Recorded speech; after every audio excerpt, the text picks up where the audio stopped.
design. So, ito yung dapat ninyong tandaan.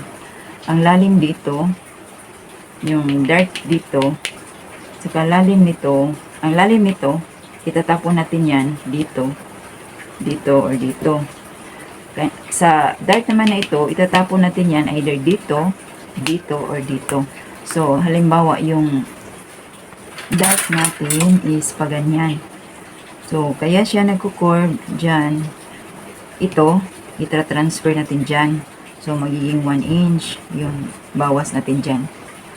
So, dito naman, pwede natin dito kukunin. So, magiging ganyan yan siya. Depende yan sa design. Or ganyan. Bawas natin 1 inch. So, ang dito naman, dito na siya magre-reflect sa cup at sa design. Kasi, kung cup A lang, tapos mag-dart ka dito ng 2 inch, ang mangyayari yan, magiging halo sa loob dito sa may umbok sa dibdib. O, if cup B naman, tapos yung dart natin is 1 and 1/2, magiging shorted siya dito sa ilalim ng umbok sa dibdib. Itong corset line, dito rin tayo karaniwan ng pocket. Pero kung yung maiksi lang ang blouse, karaniwan natin kinukuha yung pocket is dito na sa lower waist. Ang gamit ng upper waist at saka lower waist is dito tayo nagko-curve.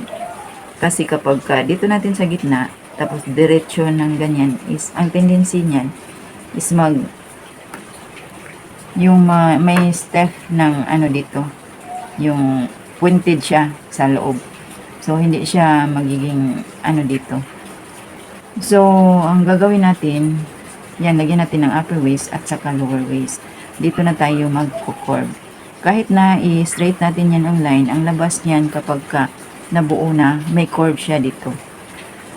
Kaya yan ang gamit sa upper at saka lower waist.